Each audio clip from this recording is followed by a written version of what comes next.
제가 나와서 놀라셨죠?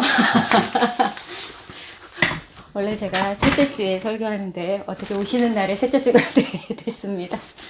한국에서 오신 분들을 예수 그리스도 이름으로 환영합니다. 예. 고국에서 오셔서 얼마나 반가운지 한국 사람들 보면 외국에서 이렇게 살면 반갑고요. 또 이제 저희가 외국 생활하면서 겪었던 힘든 일들을 어떻게 하면 안 겪게 해드릴까 이런 생각들을 하게 되는 것 같아요. 너무나 환영하고 같이 서로 주 안에서 형제자매가 되어서 도우면서 그렇게 캐나다 생활을 했으면 좋겠습니다. 예. 오늘 말씀의 제목은요, 여호와께 감사하라 하는 말씀입니다. 시편 136편인데요. 네.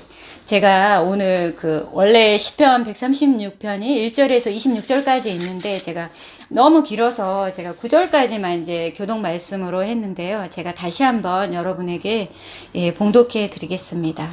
여호와께 감사하라. 그는 선하시며 그 인자하심이 영원함이로다. 신들 중에 뛰어난 하나님께 감사하라. 그 인자하심이 영원함이로다.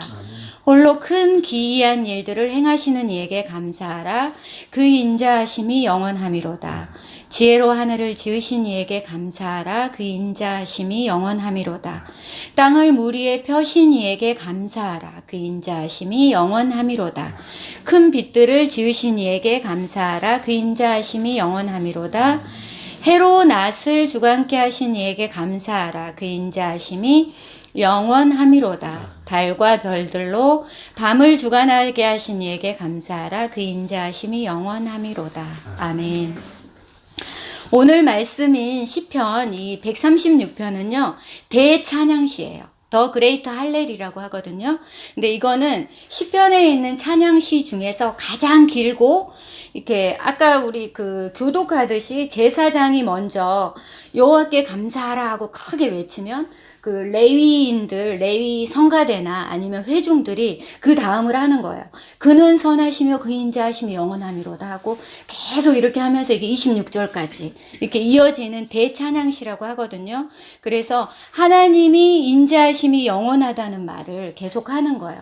이게 지금 26절까지 있어서 26번이 들어있잖아요. 근데 이거는 계속해서 이어질 수 있다라는 말이에요. 이 찬양시가 우리의 삶 가운데. 나를 이 토론토 땅에 이끌어주신 하나님께 감사하라. 그 인자하심이 영원함이로다. 우리 주일의 예배에 참석하게 하신 하나님께 감사하라. 그 인자하심이 영원함이로다. 이거 계속 이어질 수 있다는 이 찬양시거든요.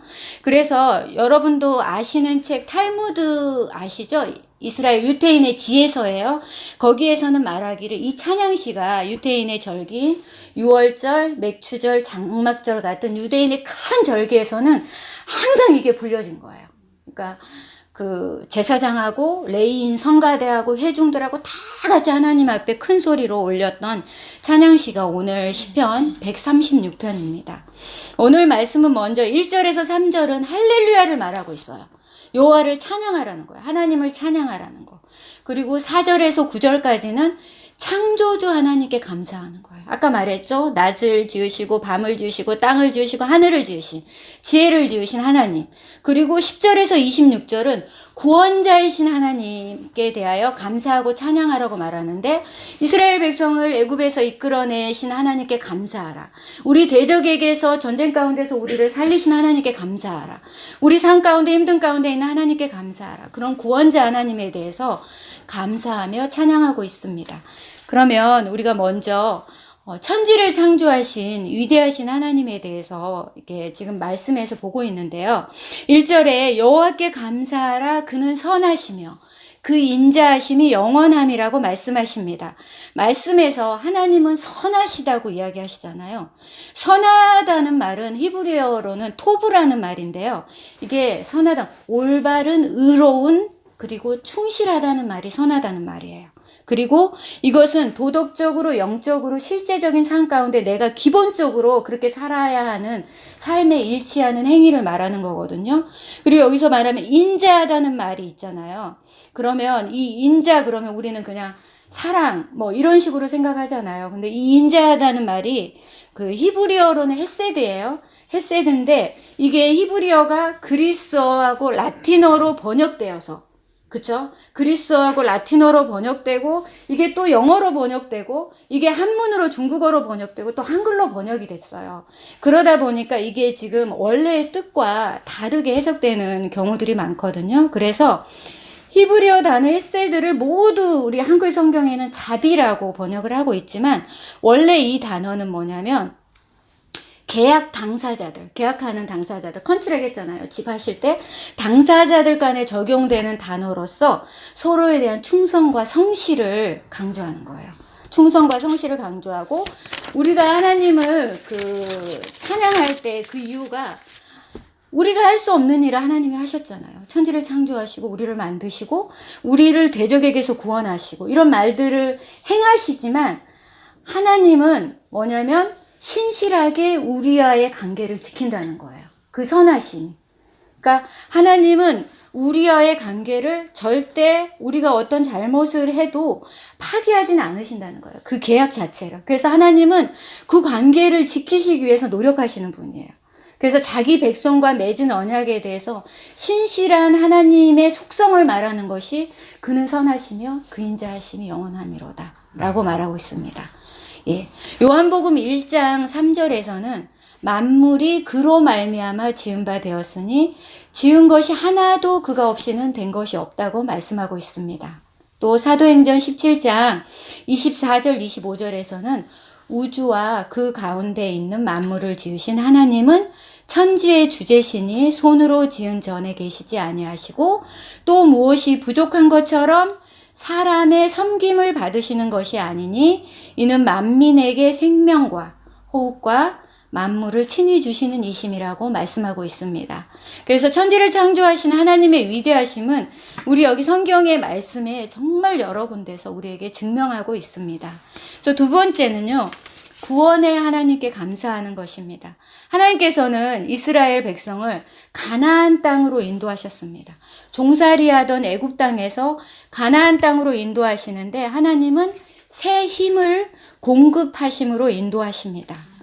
분명히 오늘 한국에서 새로 오신 귀한 가정에도 하나님의 이 땅 가운데 새 힘으로 인도하실 줄을 믿습니다. 예. 이사야 40장 31절에서 오직 여호와를 앙망하는 자는 새 힘을 얻으리니 독수리가 날개치며 올라감 같을 것이요 다른 박질하여도 곤비하지 아니하겠고 걸어가도 피곤하지 아니하겠다고 말씀하고 있습니다. 이스라엘 백성을 애굽 땅에서 가나안 땅으로 인도할 때 하나님께서는 그들의 옷이 헤어지지 아니하게 하셨어요. 신발이 닳지 아니하게 하셨어요. 그렇죠? 먹을 것을 채워주셨어요. 만나와 메추라기로 먹이셔서 줄이지 않게 하셨습니다. 이것은 하나님의 헤아릴 수 없고 끊을 수 없는 사랑임을 우리가 볼 수 있습니다. 우리에게도 똑같이 그렇게 하실 하나님을 믿습니다. 단지 이스라엘 백성들이 욕심을 낸 거죠. 욕심을 내고 하나님이 주신 거 외에 더 많이 갖고자 하는 욕심을 내고 만족하지 못함으로 인해서 하나님의 징계를 받은 거죠. 그렇다고 해서 하나님께서 이스라엘 백성을 버리셨습니까? 그렇지 않습니다. 네. 하나님께서는 끝까지 헤세드 관계의 사랑을 여전히 지키고 계십니다. 오늘 여기에 있는 우리에게도 그렇습니다. 네. 세 번째는요. 여호와의 영원하신 인자하심에 감사하는 것입니다. 오늘 말씀에 저희가 읽진 않았지만 23절에 우리를 비천한 가운데서도 기억해 주신 이에게 감사하라고 말씀하고 있습니다. 우리가 고통스럽고 연약한 가운데서도 기억을 하신다는 것입니다. 네. 하나님께서는 왜냐하면 신실하시기 때문에 우리가 어떠한 상태에 있든지 하나님은 그것이 중요하지 않아요. 우리가 어떤 상황 가운데 있든지 하나님은 그게 중요하지 않습니다. 예. 하나님은 우리를 향한 그 끊을 수 없는 사랑은 우리를 홀로 두지 않아요. 그래서 인간관계 가운데 혹시 어려움이 있습니까? 아니면 물질 때문에 돈이 여유롭지 못해서 어려움이 있습니까? 아니면 아이들 관계, 친구들 관계 가운데 어려움이 있습니까?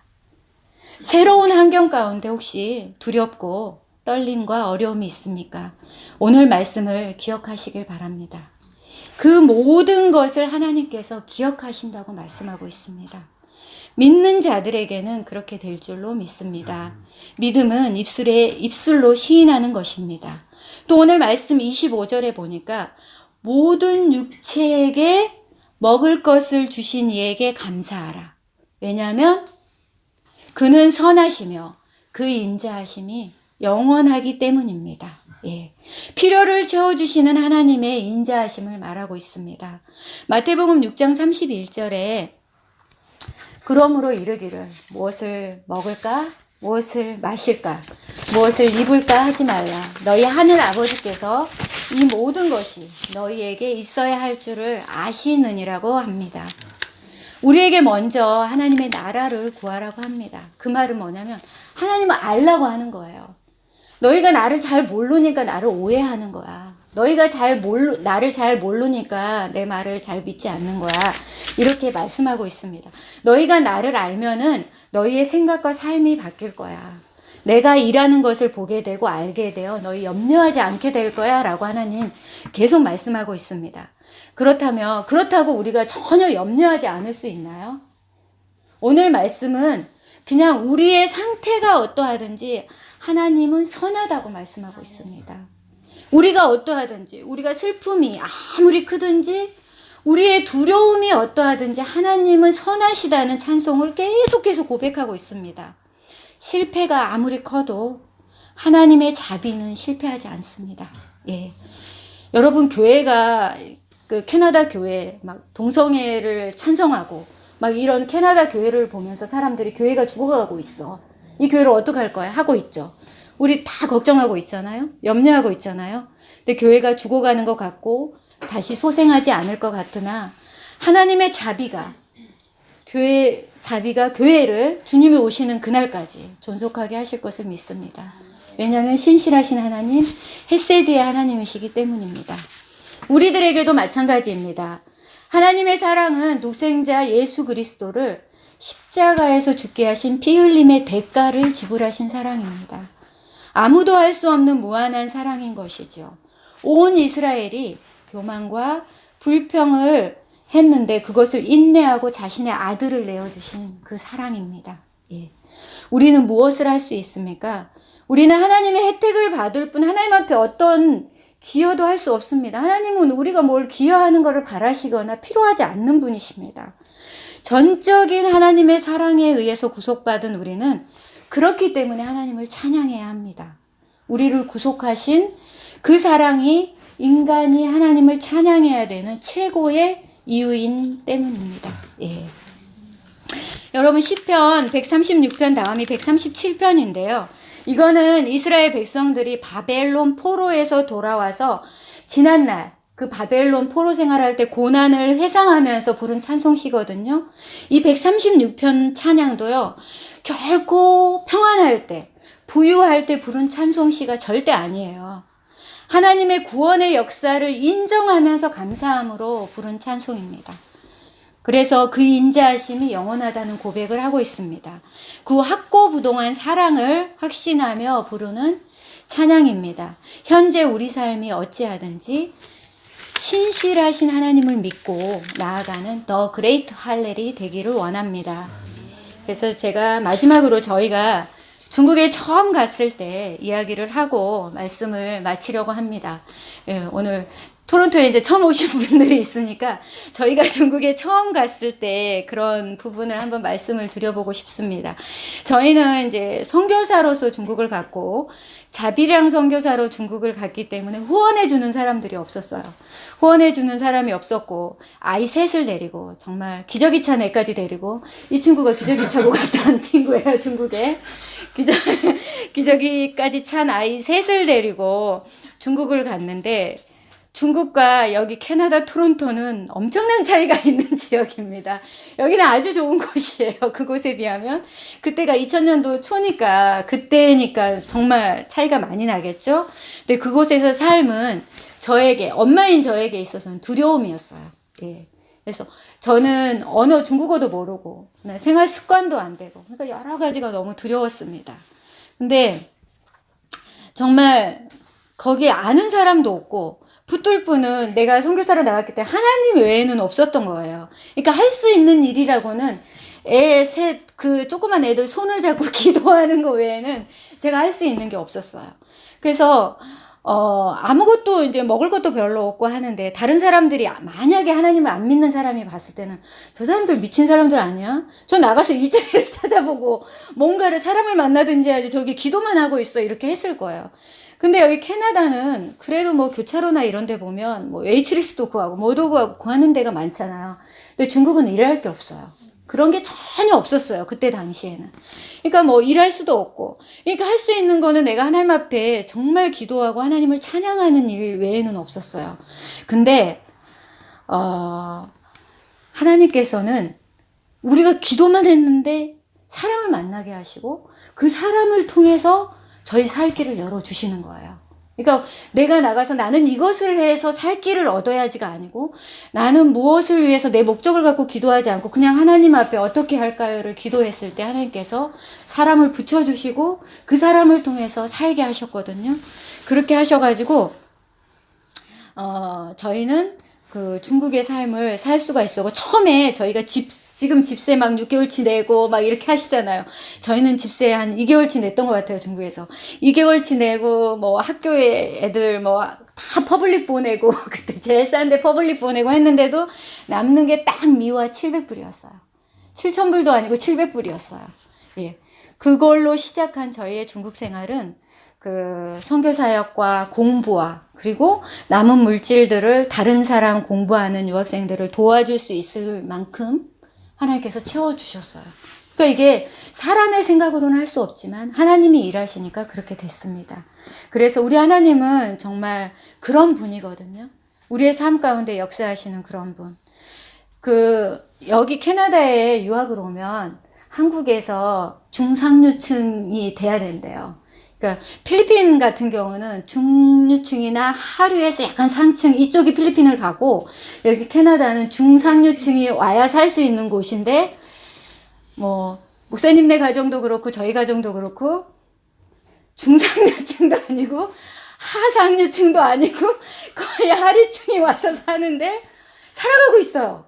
이게 기적인 거예요. 정말 크리스천은 이게 기적이라고 하지 않나요?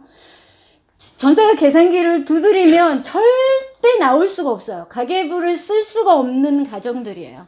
근데 하나님이 살게 하시고 일하게 하시고 또 남을 도와주게 하세요. 이게 말이 안 되는 거죠. 일반 사람들 생각에는. 근데 그렇게 하시는 하나님이에요. 그러니까 우리 하나님은 이런 하나님, 그러니까 하나님 앞에 모든 것을 맡겼을 때 이러한 일들이 있습니다. 그래서 우리의 삶 가운데 물론 여기에 살면서 여기는 그 오피셜 그 서류나 이런 것들이 한국에 비하면 정말 느리거든요. 그래서 한국 사람들이 오면 답답해서 거의 죽을 지경입니다. 뭘 했는데 기다려야 되는 시간이 너무 많아서 막 이러는데요. 그 가운데 분명히 하나님이 사람을 붙이시고 여기서 살게 하시고 또 하나님께서는 좋은 것으로 이끄신다는 것을 우리가 체험 가운데 경험 가운데 알 수 있습니다. 두렵고 많은 부분이 힘들고 어려울지라도 그 하나님께 모든 것을 맡기고 살아가는 우리들이 되었으면 좋겠습니다. 예, 기도하겠습니다. 하나님 감사합니다. 하나님을 찬양하라. 그 인자하심이 영원함이라고 말씀하셨습니다. 선하신 하나님을 찬양합니다. 천지를 창조하신 하나님을 찬양하고 우리를 구원하신 하나님을 찬양합니다. 앞으로도 우리와 함께 하시고 우리의 삶을 주관하실 하나님을 찬양합니다. 아버지 하나님, 그 하나님을 우리가 붙들고 나아갈 때 모든 두려움과 어려움과 힘들고 막혀있는 부분들이 해결되리라 믿습니다. 우리의 삶 가운데 함께하여 주시옵소서. 감사드리며 예수님의 이름으로 기도하였습니다. 아멘.